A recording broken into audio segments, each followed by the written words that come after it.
TheDraftSociety.com presents a Premier League Draft Fantasy Podcast. Welcome to the Key Pass Collective, your exclusive source for the information, analysis, and advice you need to dominate your fantasy leagues. Come on in. We've been expecting you.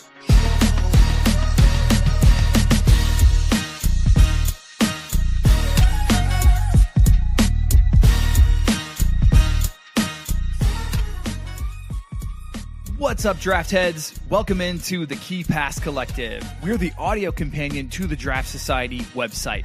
If you've never been, check out the site. We've got everything you could possibly need to dominate this EPL draft fantasy football game. From our extensive draft kit, player rankings, and team previews over the summer, to our dependable weekly in-season content, including waiver wire articles, Sleepers 11, projected lineups, and extensive sortable stats. We've got the most comprehensive coverage of the draft game, hands down. And check out the Inner Circle, our subscriber-only section on the site. There, you'll find absolute gems like the set piece taker tracker, weekly rest of season rankings, projected player scores, and so much more. Plus, sign up for the season and you'll get the Fantasy Toolkit, our crown jewel, which links to your Fantrax ID and gives you bespoke information for your league, like waiver pickups, trade targets, a matchup projection between you and your opponent, and that's just the start. You'll have to check it out. And if you join the Inner Circle, don't forget to join the exclusive Discord where all the best minds in the EPL draft fantasy game come together to offer advice. It all starts at thedraftsociety.com. Check it out today. Without further ado, let's get to the show.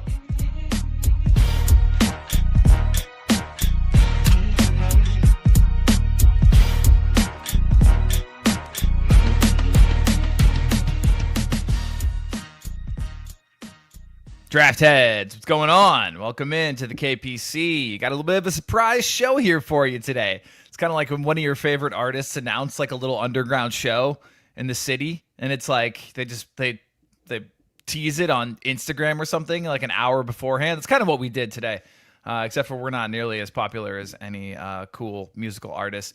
But we are going to talk some draft fantasy football.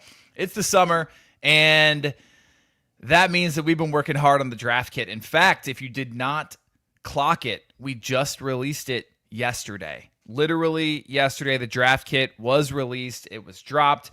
And there's already some solid articles in there. There's some consensus rankings from our Draft Society analysts. Let's see, what else do we have in there? Tiered rankings cheat sheet is in there. There's an article on bust percentage and reliability percentage that I wrote. There's a Year of the Defender article that Andrew wrote about last season. There's all kinds of stuff already in the draft kit, and we're gonna be dropping more every single day throughout the summer, including massive team previews for every team. And flashbacks. There's flashbacks for every single Premier League team from last season in the draft kit as well. That's already available. So check those out. If you're willing, draft kit is available now. DraftSociety.com. All right. So anyway, welcome in. It's summer. We're here to chat a couple different things. We had our first mock draft in anticipation of dropping the draft kit. So we did a mock draft. I wrote an analysis piece on that mock draft about each specific team in the mock draft. We're going to talk about that mock draft today, but instead of talking specific teams, we'll talk about how the rounds went and where the players went, and just kind of talk about those in comparison with our rankings we just completed. We'll also talk about some transfers because those are well underway, and so it's time to get into transfers a little bit. So we're going to do that today. And yeah, let's see. Sharp. Too much reading already. Too bad, brother. We got so much more to come in the draft kit this summer. You will have, by the time it's all done, I don't want to say it's going to be like Dostoevsky or Moby Dick, but it'll be a lot. It'll be a lot. So get your reading glasses on, my friend. If anybody else is in chat, say hey. Let us know how it's going.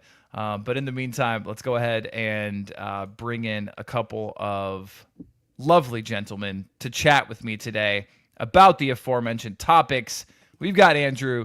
We've got Sanjy. Gentlemen, how are you? Good. We're ready to chat.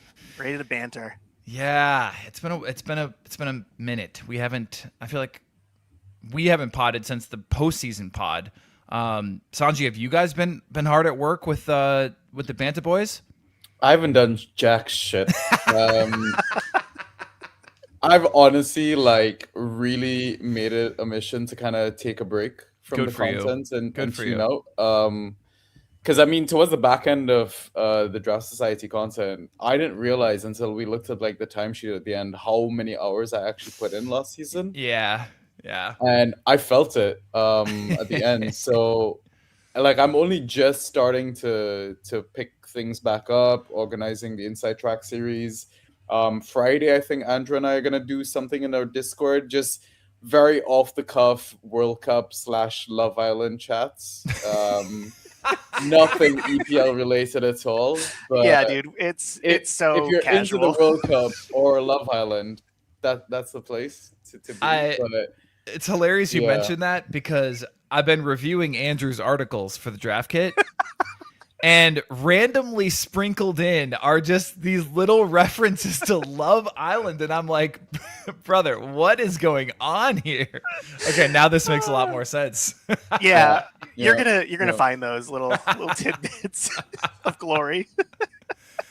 Oh, that's hilarious. It's fully intentional. Yeah. But yeah, honestly, I've really not done anything. And I mean, you guys are the complete opposite. You guys are in the thick of it. And it's so impressive, the amount of effort, work, hours that you guys are already putting in. So, I mean, listeners, if you have a chance, definitely go check out the content that is already out. I haven't gotten stuck into any of it yet, but I definitely will. I mean, to be honest, one of my leagues has just started as well, my Dynasty League. We're in the middle of a 7-round draft of promoted players and players from last season. That is so fun. Yeah, so I mean, I guess I have already started, but yeah, I'm living off of crumbs that I'm getting from you guys and Evan and stuff like that. So just getting back into it. Wow. Well, speaking of promoted teams, I should mention that Old Scruffy's with us in chat. And he actually wrote our promoted teams article, which is solid. And that is also found in the draft kit. So if you need information on promoted teams and maybe some players that you can target, check that out. I promise I'll stop promoting the draft kit here in just a second. But let me just let you know that it is live. It's on thedraftsociety.com. And if you're willing, the ultimate pass is $70. May seem a lot, but that's going to get you the draft kit. That's also going to get you insider status for the entire season, as well as the fantasy toolkit, which will help you literally every week. Links to your Fantrax league and helps you with pickups. It tells you who's available in your league. It gives you trade valuations for your players, built-in fixture difficulty tracker, all of those tools that are, I mean, it's quite literally an app that will make your managing of your fantasy team way easier. So if you want Ultimate Pass, $70 gets you everything, literally everything we have to offer. Otherwise, $15 for the draft kit. And that is available now. Check it out. Some people already have. We're getting decent feedback. And thank you so much for spending the time to read our work. Literally, it means a lot. So, yeah, thank you to everyone. All right, guys, let's talk about some transfers. So, the next screen will be overwhelming, but it is most of the transfers that have happened so far. Some of them maybe aren't worth talking about, but let me just run through them quickly, and then I'm curious to hear where you guys want to start. Even if it's not in the most fantasy relevant player, maybe it's the ones that have been garnering the most talk. But yeah, wherever you want to kick it off, let me know. But let me just quick run through. So we've got Elliot Anderson to City. We've got Sandro Tonali, which rumor has it hasn't all but been agreed, like everything but pen to paper, to Tottenham. We've got Mateus Fernandes to Tottenham. We've got Andrew Robertson to Tottenham. We've got Marcus Senesi to Tottenham. We've got JP Van Hecke to Tottenham. So that's something we probably should talk about, but okay, we'll come back to that. Pascal Strike, this was just announced a couple days ago to Brighton and Hove, which is kind of interesting, from Leeds. Luka Vuskovic? Yeah, I believe okay, so. I think it is. All right, yeah. From Tottenham to Brighton, made a huge impact last season in Germany and kind of was back on his loan, and they made that happen, which is kind of interesting as well. I like that. Marco Palestra to Chelsea, Hayden Hackney to Everton, Victor Munoz to Liverpool, and finally Harry Wilson makes the switch from Fulham to Leeds. Okay, where do you guys want to start? There's even some I didn't mention on this screen. I'd start at Spurs. Yeah, let's just okay. the elephant. Get them over with. Yeah, let's do that. Let's do that. All right, so as Sharp says, Roberto Bezerbi? Roberto Bezerbi? It's the off-season. Roberto Berserky? Anyway, doing bits. Absolutely he is. I don't understand what's happening. Or he's gonna have Spurs in bits because they've signed a guy that got relegated with back-to-back clubs or whatever, or back-to-back relegations for 80-something million, which is mental. That is amazing business for West Ham. Amazing business for everyone that's sold, basically. It really is. I mean, Newcastle and West Ham have to be excited for that income. That's crazy. Yeah, 100 mil and 85, like, come on. Okay, Yeah. I don't care about where the money is coming from, honestly. Like, that's not my concern. But what? Explain this midfield to me. Ooh, you would think, and I'm going to bring up the money again. You would think with that amount that they just spent for their midfield, it would be like among the best in the league, but it's not, right? And they're going to shoehorn both of them in. Hey, good luck. I don't know. We'll see how it works. Maybe once their right wing is fully hurt, one of them can shift over.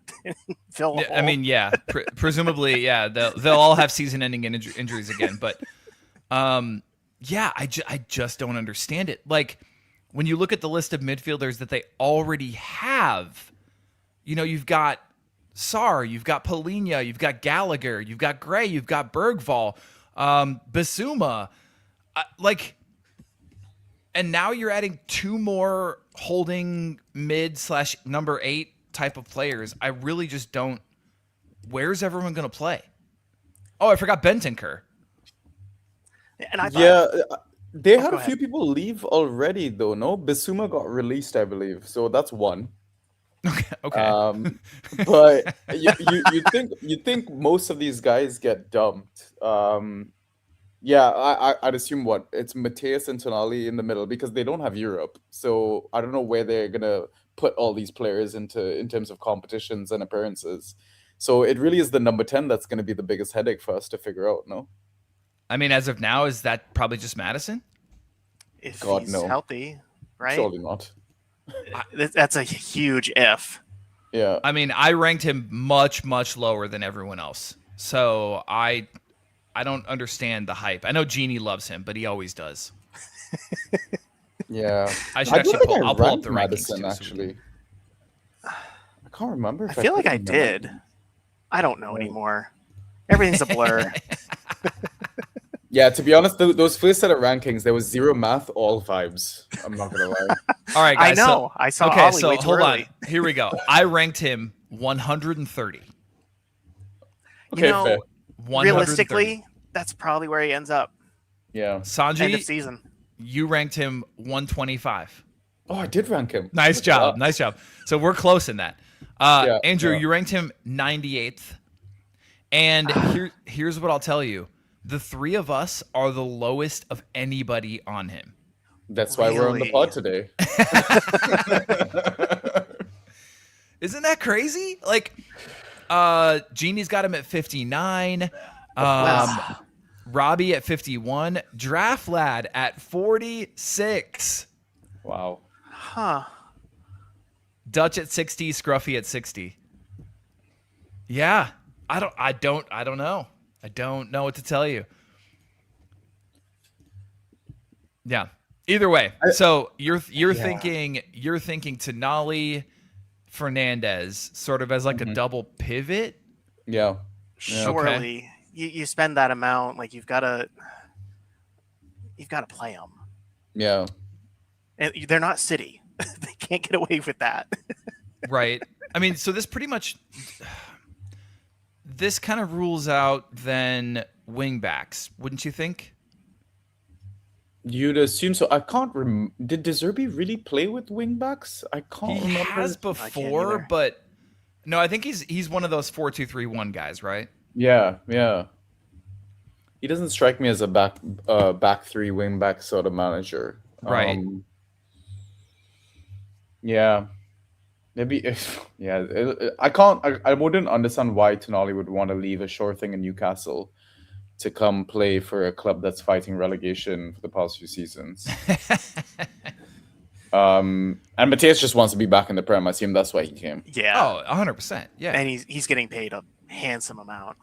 Yeah. Yeah. Oh man. Okay. Well, as far as fantasy is concerned, Tonali and Fernandez, how are we feeling about their draft values? I'm not touching. I would stay away unless it's like a mid-6 or something.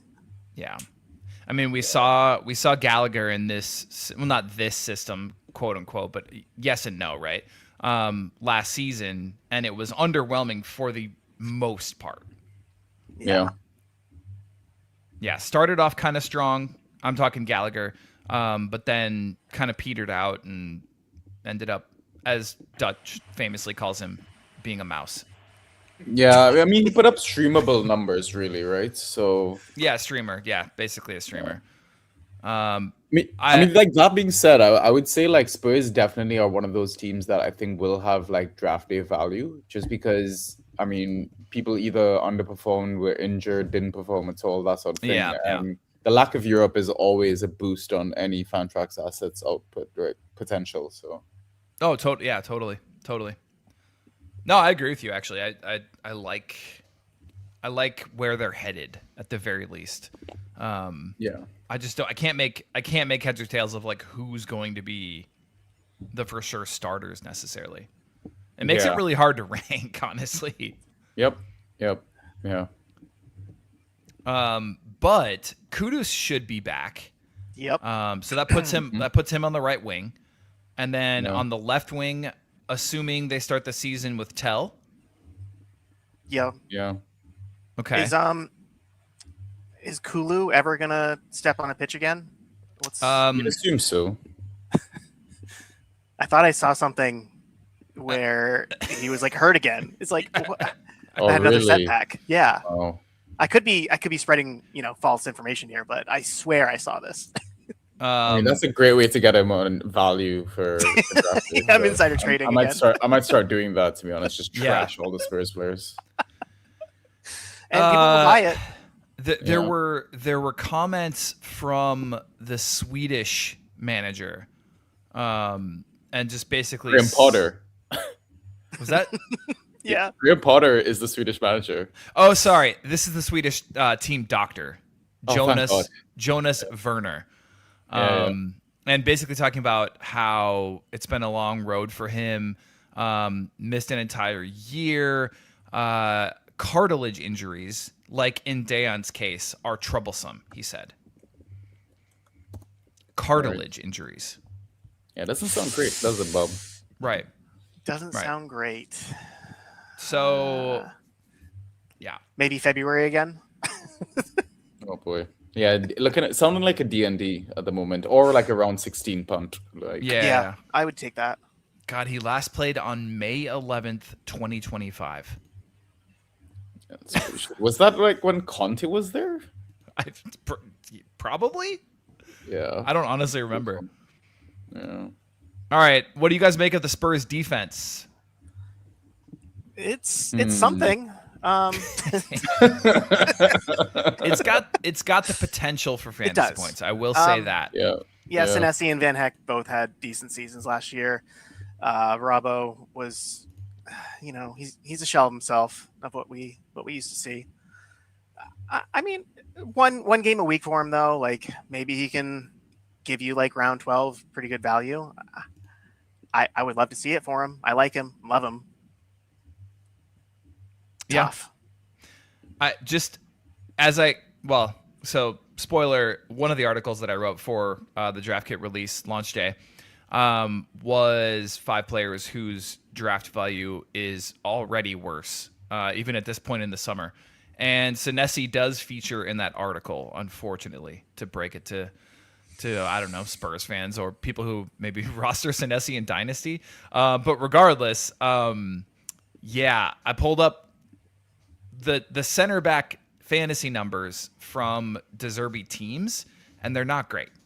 Like Dunk, Van Hecke, we're talking 6 to 7 points per start under him.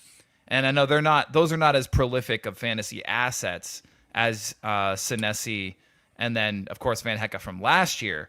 But it doesn't make you necessarily too excited about their prospects. No. Yeah.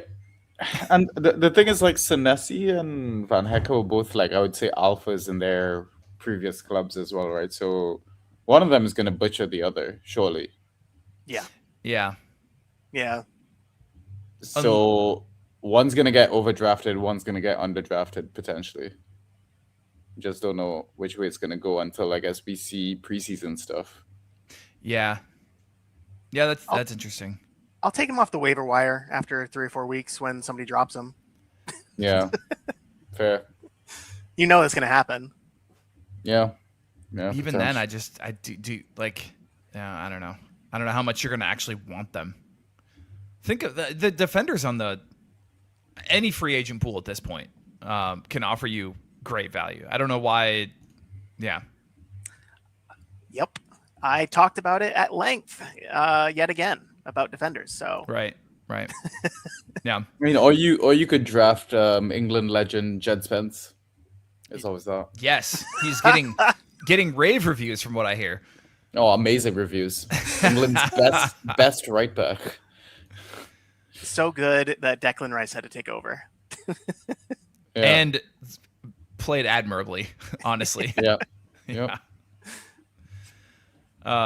They stopped dribbling at him at one point because he just every time they did, he shut it down. He's impressive. He's a player. He's an impressive player. Yeah. He's worth the money. Yep. Anyway. Okay, cool.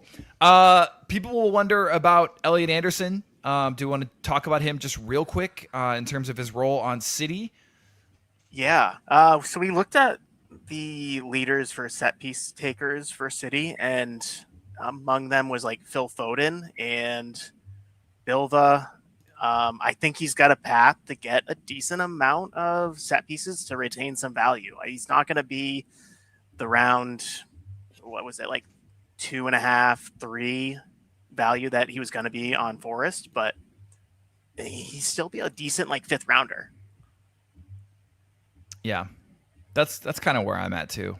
Are you concerned at all? I know there's been a recent injury scare or something popped up with Rodri, but are you concerned about those two kind of cannibalizing each other's minutes? Anything can happen with City. I mean, and they've got a new manager too, so we're in uncharted territory is to that extent.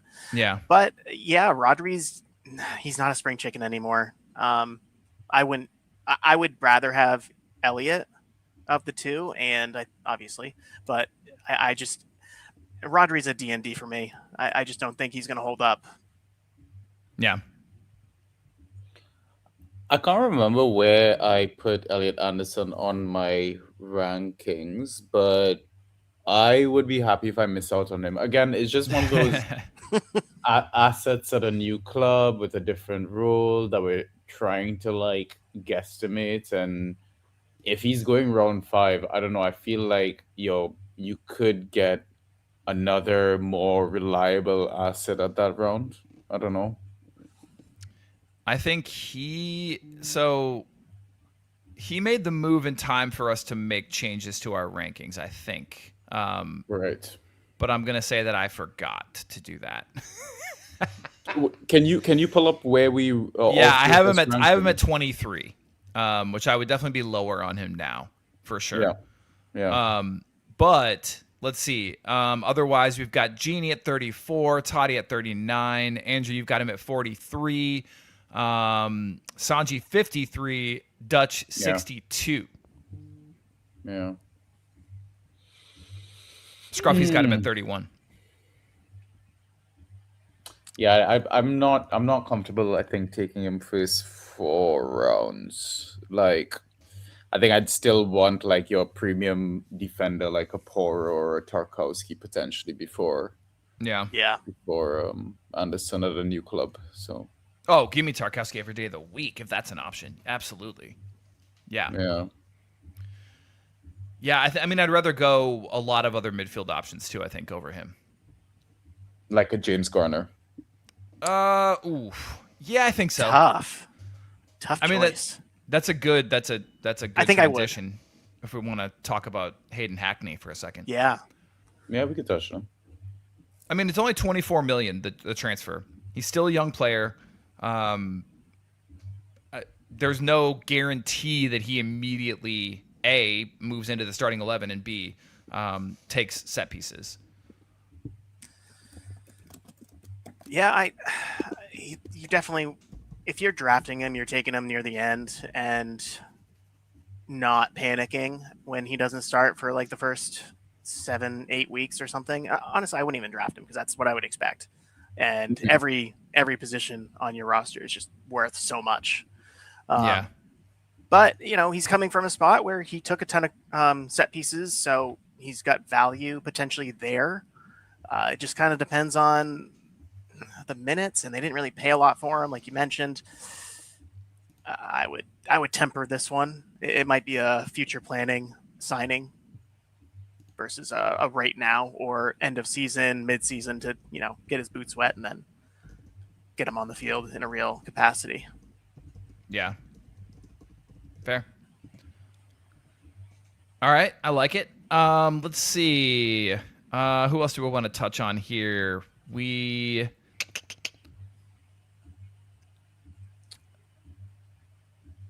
Okay, let's talk about Harry Wilson, only because another one of the players that featured in the aforementioned article that I wrote was Pascal Struijk. Not that obviously his value is shot, but I do think it's concerning with Wilson coming in. Wilson, who had the lion's share of the free kicks at Fulham and did some pretty impressive things with them. Yeah, and the corners as well. And the man can finish.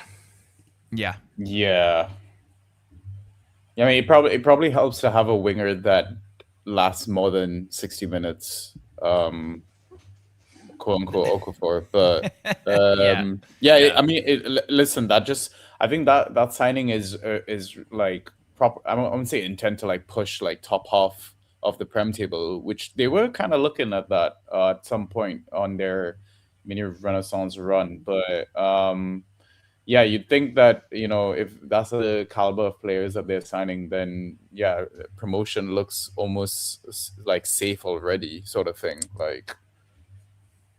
Yep. No, I agree. I think he overperformed his XG by like 4 or 5 last year. Yeah, he scored bangers, bro. Yeah, he really did. Yeah. So I think it's a great bit of business for Leeds. He's not my favorite fantasy player, Wilson. I will say he's far too goal dependent, and has a decent bust percentage. But that aside, Anton Stock, I still feel like he's going to find a way to get fantasy points. Just maybe not quite through the set pieces. But that did account for something like, I can't remember off the top of my head. The article has it in there, but it's something like 23% or something, maybe even higher, of his fantasy points.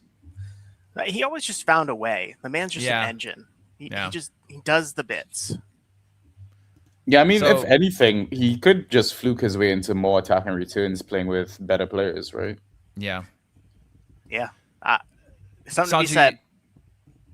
Sanjay, was your ranking pre-Wilson news? Yeah, stock was like first round for me, I think, right? Yeah, you have End of him at first round. 9. Yeah. Yeah. Okay, so for the next round of ranks, he's gonna fall a little bit for you. Yeah, I think probably mid round 2 now. Okay.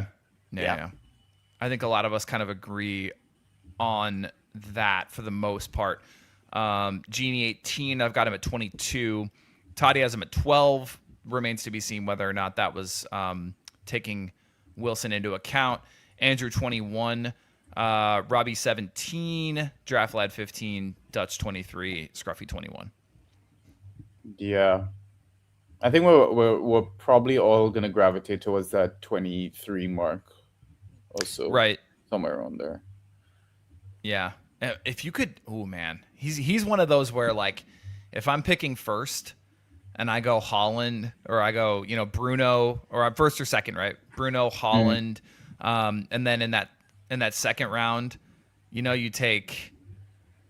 Ideally, if you took Bruno, maybe you take an elite forward, maybe you take like a Joao Pedro or something like that, and then on that turn you take stock. That is juicy. Yeah, I mean, stock is your mid to his dreamland. Yeah. That's juicy. Yeah. That's a title. Yeah. Potential. Yeah, that would be sick. All right. Anyway, Sanjay, any excitement over Palestra? I don't know who that kid is, by the way. Oh, okay, he's a fullback. He's come in from Atalanta. He's a fullback for $43 million, which doesn't seem like much, but he is 21, so he's ready to roll.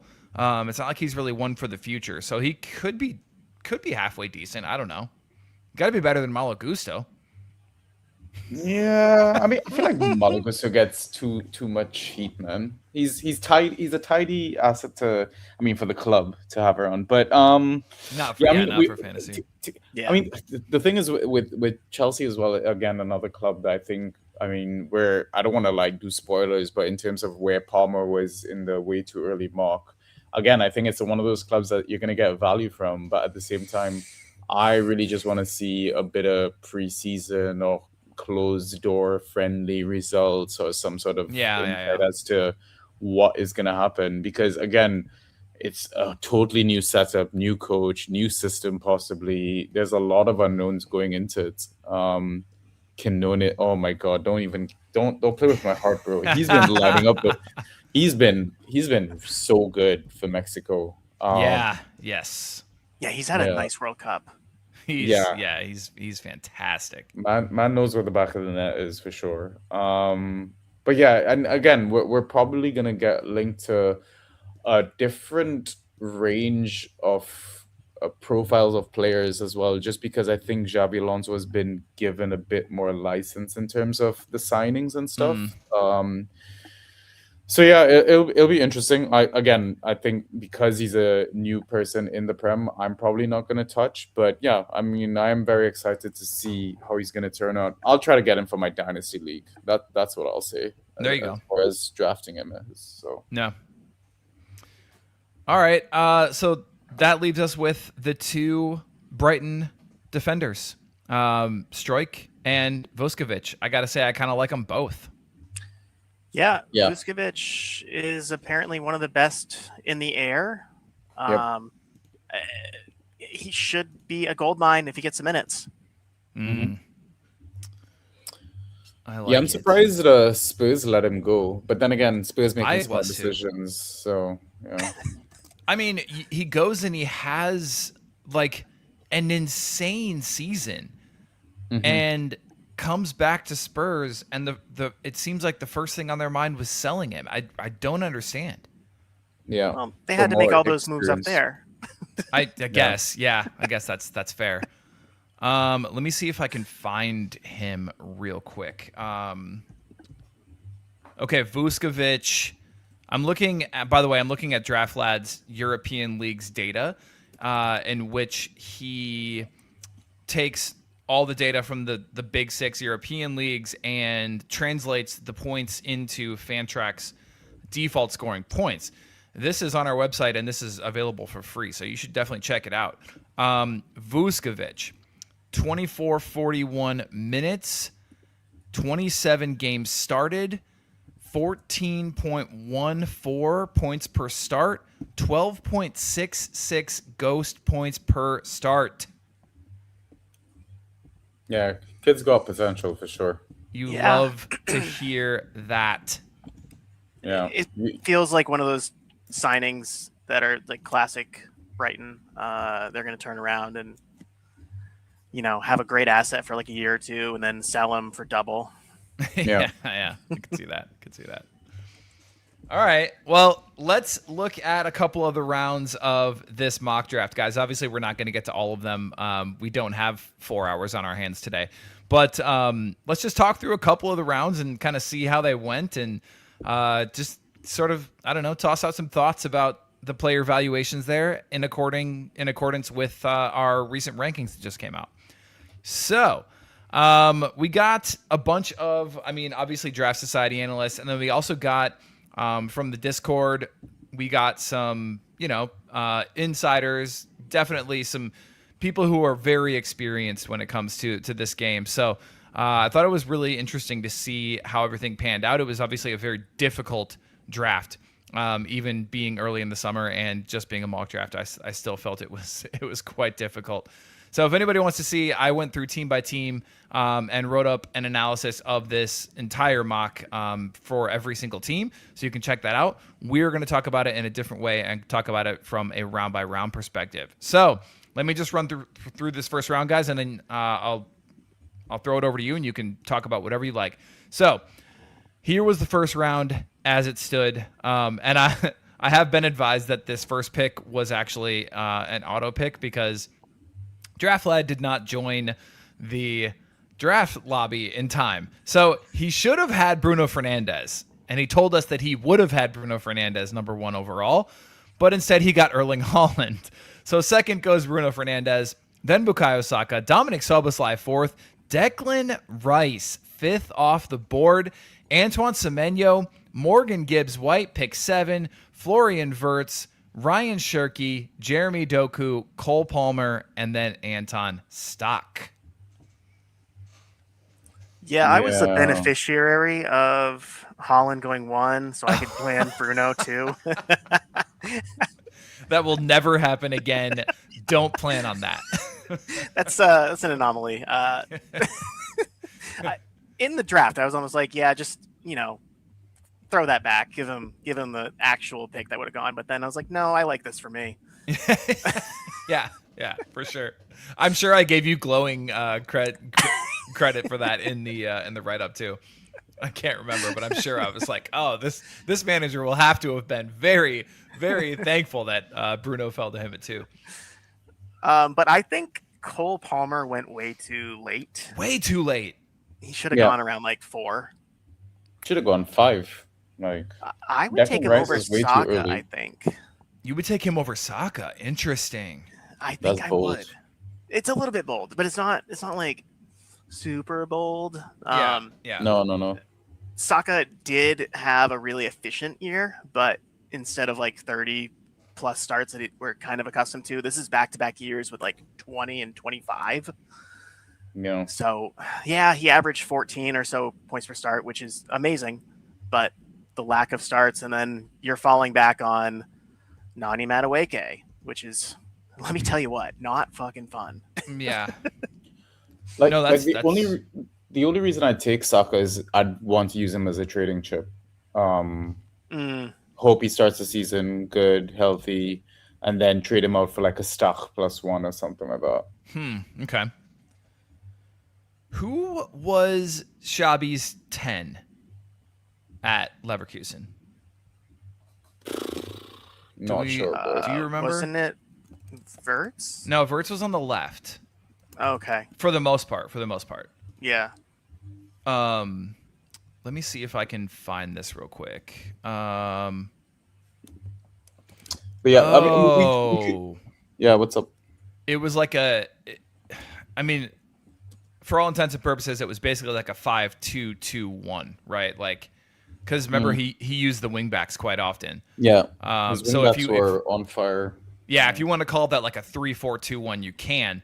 So when I say Wirtz was on the left, yes, I guess, but it's kind of the left side of that that left side of that 3-4-2-1. So there really wasn't a 10 per se. Interesting. Okay.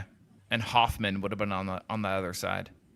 So I guess Wirtz would have been your kind of your main creative player, and we all kind of know how that happened, how that went down, because he became, at least for a moment in time, a record transfer fee. Yeah. Okay. Cool. But Cole definitely way too late. The Cherky thing as well, that's a lot of risk for your first round pick. Yeah. I'm risk adverse on that one. That's a hefty price to pay. If it falls through on you, that's your season basically cooked. Yeah, I mean, no, yeah, you're right. Because I'm thinking back to last season in IGL when I barely got relegated, but I did. And my first two picks were Eze and Watkins last season, and I know exactly what can happen when a first round pick goes awry. So I'm trying to. I mean, I was number 6. I took Semenyo. I'm trying to pick as sure of a thing as possible. I mean, is there any merit in, if you get that weird pick number in that first round, selling that pick to try and get some later picks and stuff like that? Like, just taking the decision out of your hands almost.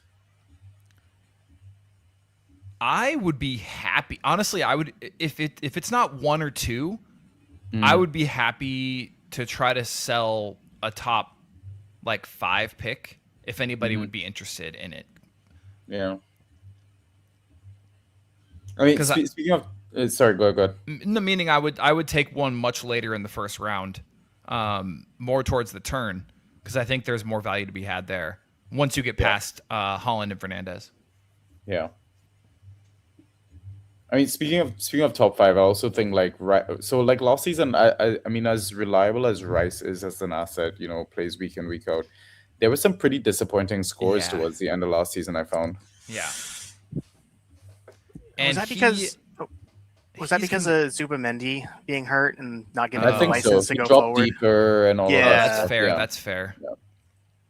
But he is going to be absolutely knackered. Like, I cannot imagine a world in which he starts the season right away. Mm-hmm. The man's going to have a break at some point. Yeah, I mean, he didn't start not this one, but the one before that England game. Was it Panama? I don't think he started against Panama, right? Yeah. Correct. Because of some niggle or injury or something that he had, so... And now they go and play at altitude. That's going to be so tough. Yeah. Azteca is going to be rocking. It's going to be a wonderful game. I can't wait to watch it. Hell yeah. So I will say, that's too early for me for Rice. Like, I would much rather take a Semenyo there, even potential, like obviously a Palmer I would take there. I might even do like a Doku there before Rice. I would. Yeah. The ceiling on Doku is just ridiculous. Absurd. Yeah. I mean, if you brought him up from his 19 or 20 starts up to like a 30, my dude, he's nearing Bruno levels of point totals. Yeah. I was lucky enough to face him. My opponent had him, and it was the week when they played Liverpool. Yeah. Oh, brutal. Yeah. I don't know if you remember that match either, because we made I forget. We made it a while. We made it a while into that match, and nothing had happened yet. And I was like thanking my lucky stars. And then I think he ended with 40-some. So yeah, that was a rough day. But all right, are we thinking? That's all he needs. Yeah, that's all fair. he needs. That's all he needs. Just a little a little sliver of hope. So Sanjy, are you happy with stock here now, or would you bump him even further down? You said towards the end of the second. I'd bump him to well, at least the midpoint of the second. It's just because of the Wilson. Yeah. So, all right. Well, let's look at that second round. We start on the turn, pick 13 with Joao Pedro. Alexander Isak goes off the board. Mateus Cunha. James Garner, the aforementioned. This was obviously before the Hayden Hackney news. I don't know if that changes anything for you guys. Igor Thiago, Enzo Fernandez, Yankuba Minte, Brian Mbomo, Pedro Neto, Pascal Gross, Jack Grealish, Martin Odegaard. This round feels like there are some landmines in it. Alexander Isak. No way, man. He's looked good in the World Cup. What do you mean? He's looked great in the World Cup. Yeah, and they've also played a lot of farmer teams in the World Cup. Don't bring logic into this. 14 overall, though. Yeah, I'm not sure about that, man. Like it's just the longevity, right? We talk about Saka playing 26 games per season. Like, yeah, Right. It's just again with an early pick. I just want someone that's a bit more reliable. Like I think Cunha should be going before Isak. Like obviously they're right next to each other in that list, but I'd rather go Igor Thiago over him. I'd rather go Minter. I'd rather go Grealish. Minte. Yeah. Yeah, you can't tell me on Grealish yet because I don't know where he's going to end up. Oh, pure vibes pick, definitely. Yeah, but that's your second round pick. Oh, I'm well known for being very vibes with my second round pick. Joe, I will let you and the audience know it was like maybe 4 or 5 seasons ago. I took Ander Herrera as my second round pick. This was when Jose Mourinho was at Man United. Well done. Yeah. I agree with you though. I would go the United guys. I would go Joao Pedro, I think, before him. But then the question marks now surrounding Garner. I feel like Thiago's due for regression. Enzo Fernandez I'm not touching with the transfer rumors. Pedro Neto, this is far too early for him. Anybody who rostered him last season knows this is not the place for him. Yeah, he was mid. Yeah, it wasn't fun. He's not a second rounder. That's crazy. No. I mean, but again, no Europe for Chelsea, right? So no Europe for Chelsea. So sorry, bud. It's all right. And then how do we feel? I just got done reviewing your Arsenal forecast, Andrew. How do we feel about Odegaard here? I think I would rather take him a bit later, if I take him at all. More like if he sinks down to like the late third, fourth, somewhere in that region, I would take him. You've got some upside there. Some. If he stays healthy, honestly, him staying healthy was partially his own fault. Like a couple of those injuries were just bred off of stupid tackles that he attempted, which he had no business doing, and then he ends up injured for like a month and a half. It's like, right. You keep doing this. You see it's your fault, right? You gotta stop. I'm actually with Scruffy on this one. He's more of a D&D for me. See, you say that, but he's actually having an okay-ish World Cup. Like, he is, and people are definitely gonna draft him because of that as well. Like, he's still got name value in that sense, right? Oh, I totally agree. But I mean, that's nothing compared to where he's actually going to play in this Arsenal system. And, we've seen this with Eze. We've seen this with so many Arsenal assets where they've got so much talent on that team. Game weeks can just completely slip by certain players, and they can be anonymous without Arsenal actually feeling it as a team. I mean, as a squad. You can have a game where Eze is completely anonymous. You can have a game where Odegaard's completely anonymous. You can have a game where Gyökeres. You can have 33% of Gyökeres games where he is completely anonymous, and Arsenal does not seem to feel it at all. So basically what you're saying is Saka or bust. For me, actually, kind of, yeah. Yes. Yeah. No, I for get the it. most part. I For get the it. most, well, I would take Rice, but not where he's going. Yeah, No, he's going. Yeah. not where he's going. I took Grealish here, and I was very happy to either take Grealish there or Gross, whichever one fell to me, and I knew one of those two was going by Sharpie at the spot before me, not to Ellen. Okay. But Yeah. I was very excited with that pick. I was like, I know exactly what I want here. That's How old is Pascal Gross now? 34. Right. We have Grealish collectively ranked at number 20. Number 19, number 19 overall. Nice. So I got value. One I guess one would say. I have him at 35.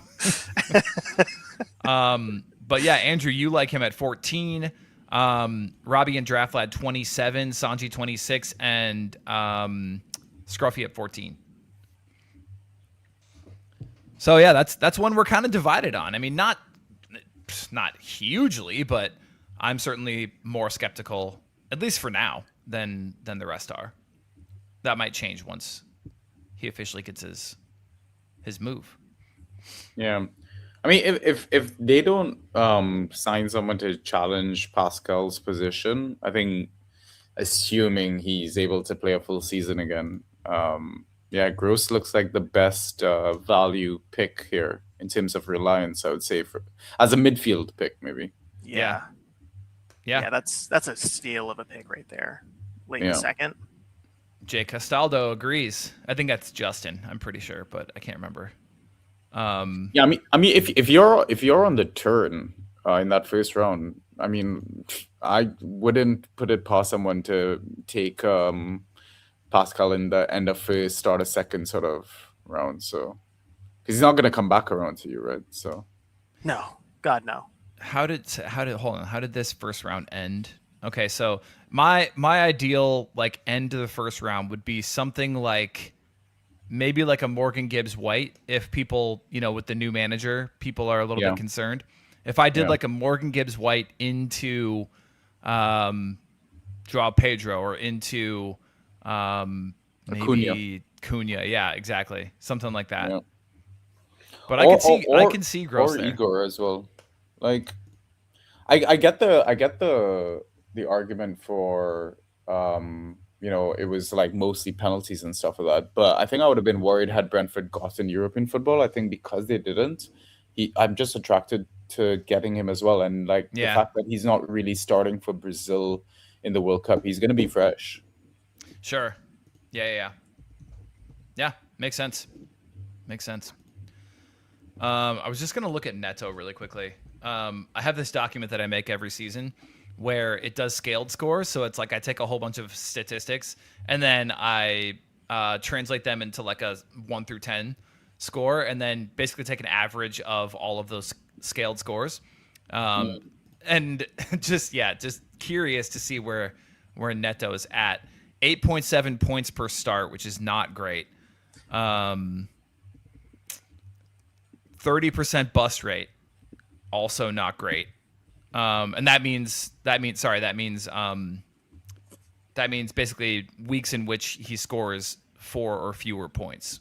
Really, really bad.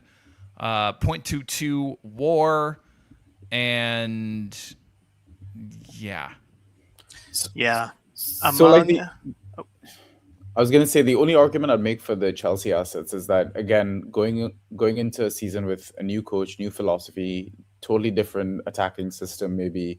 Yeah. It could get a lot better. It could also get a lot worse, right? Don't want to rule that out for us. But I think this sounds like a man who's had a hard couple of years. Oh, brother. It's the reason I have grays in locations I can't specify on the pod, but like genuinely, like I think that's one way. Like maybe you'll get value for your Chelsea assets because everyone will be so down on them just because of how bad and how frustrating they were for owners last season. Look at Palmer in this mock. That's insane. Exactly. Yeah. Oh man. All right, well let's try to make our way through a couple real quick more rounds before we wrap this up. Round 3, Daniel Munoz, Patrick Dorgu, Pedro Porro. We start seeing some defenders come off the board, which is interesting. Bruno Guimaraes, Iliman Jai, Dango Ouattara, Ollie Watkins. There's Elliot Anderson, James Tarkowski, Gabriel Magalhaes, Van Dijk, and Kudus. So mostly defenders. Why does Yeah, we had a round run 3 of look them. better than round 2? Round 3 is a lot of more sure things. And I like a lot of these players better than the ones that just went in round 2. Which is insane, right? It seems so backwards. Like, we should be picking some of these guys potentially in round 2. How is Tarkowski behind a lot of these players? I genuinely don't understand. Like, how are you taking Tarkowski behind Bruno G? Yeah, I mean, Bruno G was decent when fit last season. He was. He had a good year. Yeah. I mean, yeah, I guess. Like, Tarkowski, 11.6 points per start. Was he defender 2? Yes. Just behind Verge. Behind Verge, right? Yeah. Tarkowski, 10.3 ghost points per start. That's crazy. Unbelievable. What do you think his bust percentage was? What is that number? Is it 4 points or less? It's 4 points or less, yeah. What percentage of game weeks did he score 4 points or less? I'm in with 8%. It's exactly 8. It's 8.1. Oh my god. You devil. Oh my god.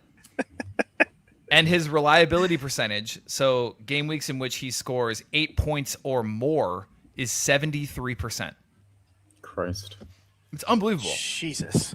It's unbelievable. Yeah.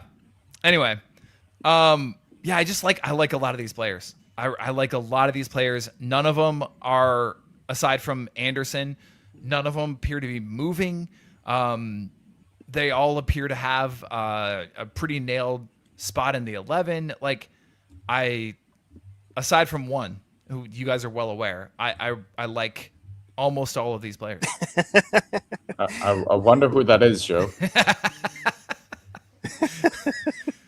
Yeah. The most divisive player in our community. Right. Clearly. I suspect I'm going to be the only person in the Draft Society team that drafts Ollie Watkins, I think. No, the other day Dutch said some wild ass statement about Ollie's going to turn heads this year. Yeah. And he is part of the reason why I got hyped about him last year. And I literally said to him, I'm not going to let you do this again. That could mean a bad way of turning heads as well. Like, just point Oh, that that's out. right. He left himself an out there, didn't he? He did. Yeah. It will not surprise anybody that I am the lowest on him of all of us. I have him at 61 overall. Genie with 54. Toddy, Andrew, Robbie, you guys are all about right in the early 40s. Draft Lad 32. Dutch at 31. Scruffy at 51. Sanjy Holding strong. at 12. There you go. Let's go. You are a madman. Yeah. You're a believer. I love me a bit of Ollie, man. Yeah, it's frustrating and stuff like that, but the man can drop like a hat trick on a day, but maybe a day that comes every 3 years. That's the problem. Yes. Yes. It is the problem. That is exactly the problem. That's Yeah.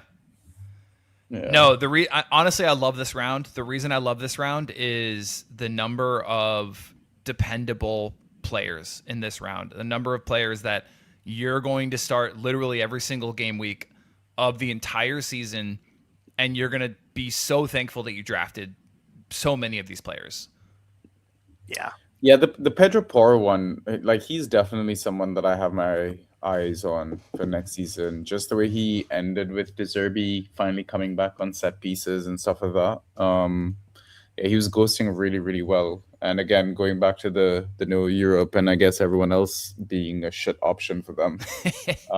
Yeah. Porro arguably could push into that second round, I think.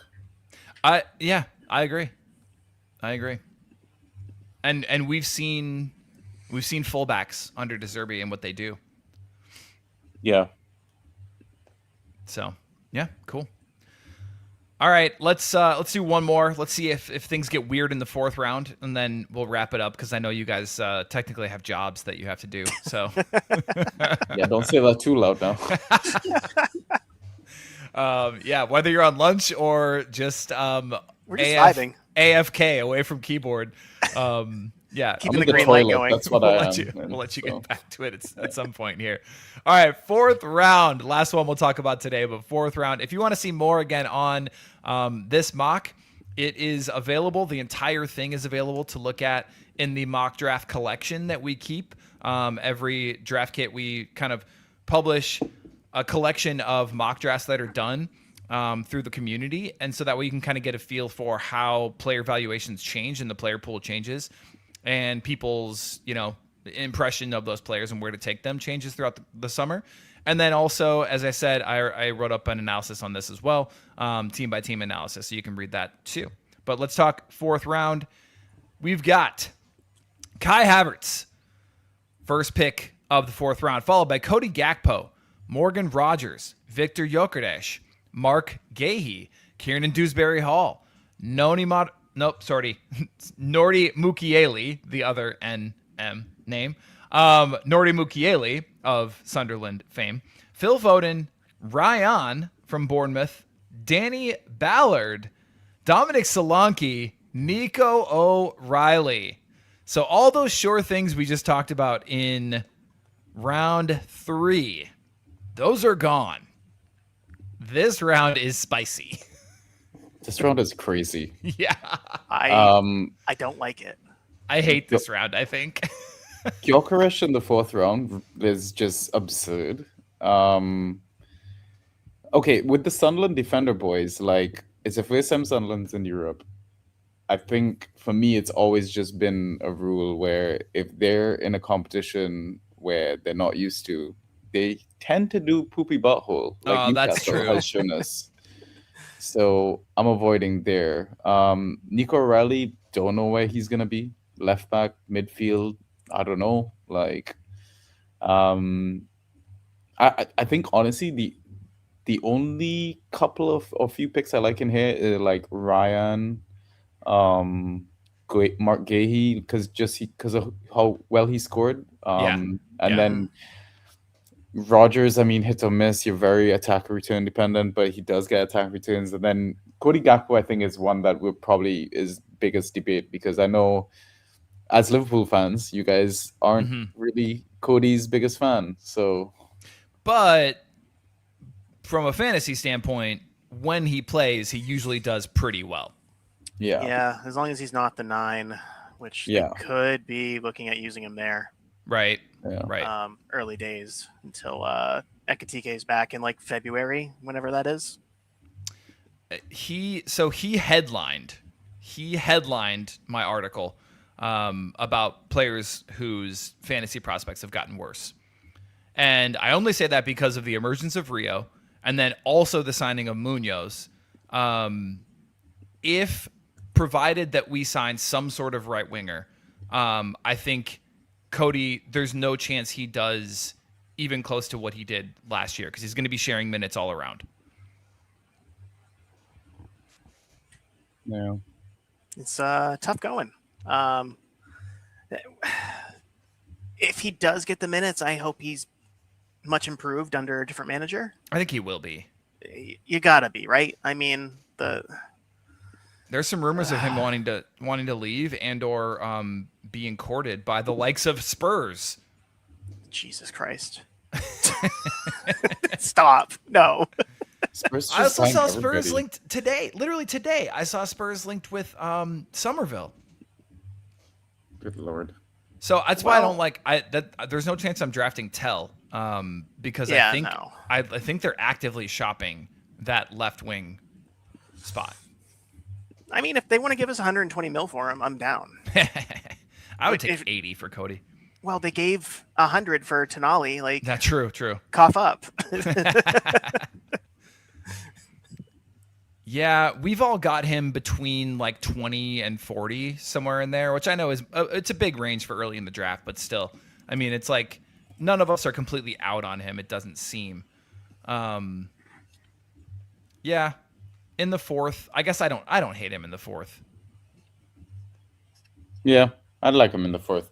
If nothing changes at Liverpool, in terms of like that left wing spot, yeah, he's going to share some time, but aside from that, there's no chance that Rio is going to start, half the games. He's not ready for that yet. He's way too young. Yeah. So Cody's still there. And as long as he's still there, then I think he's the option.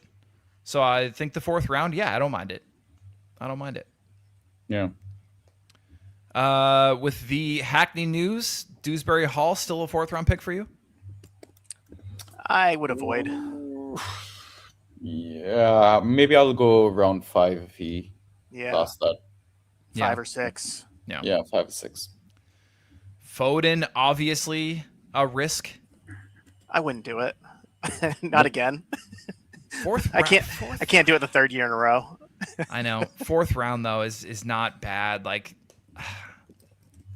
I will say at least people have finally moved on from kind of the name value of him to a real understanding of, at least in this mock, to a good understanding of what he actually is capable of. And new manager, I mean, you remember Kieran Dewsbury Hall made his name under Maresca in that number 10 role. And I do think Foden is capable of that same role. Obviously Shirky there as well, but yeah, it's really tough because, you've got Doku on the left, Holland, you've got Semenyo playing that right wing, and then Cherky likely in the 10, and, they lost Bilva, so, maybe Foden slots in more often. He had a sneaky, 20-something, 22 starts last year, but it felt like 4. Exactly. But I'm not saying it won't happen, but I'm not gonna tie up to that. Yeah, fair. Yeah, if anything, I think this round is an early warning sign of how quickly things fall off a cliff in this current crop of players. We need some transfers in, definitely. But B, the lack of sure things becomes really, really apparent once you get to rounds 6, 7, 8. It feels even shallower than it did last season. Yeah. But a lot more defenders who are capable of, being weekly starters for your team. So that's pretty nice. 5 at the back, yo. Everyone's running it. You gotta. Except for Dutch. Except for Dutch. All right, boys. I suppose we can go ahead and tie a bow on this one and let you all get back to whatever is helping you make money for your families. For me, I'm freeloading. I don't make a paycheck during the summer, so I just squat in this house that my wife pays for. Hi, Mom. She's actually at work, so one of us has to be, Sanjy. All right, yeah. True. All right, boys, it's been a pleasure. Trying to keep it kind of short for y'all. Listeners, we're back. We'll try to do more of these. And yeah, so this is the first one, hopefully of many to come this summer. But thanks for joining us. And if you have any questions, let us know. Hit us up on Discord. And if you're not on Discord, you got to be. That's where everything happens. That's the place to be. So get over there. Hang out with us on Discord. Otherwise, yeah, send us messages. Chat us up. Join the community. Join the conversation. All right, cool. Talk to everyone soon. Cheers. Bye.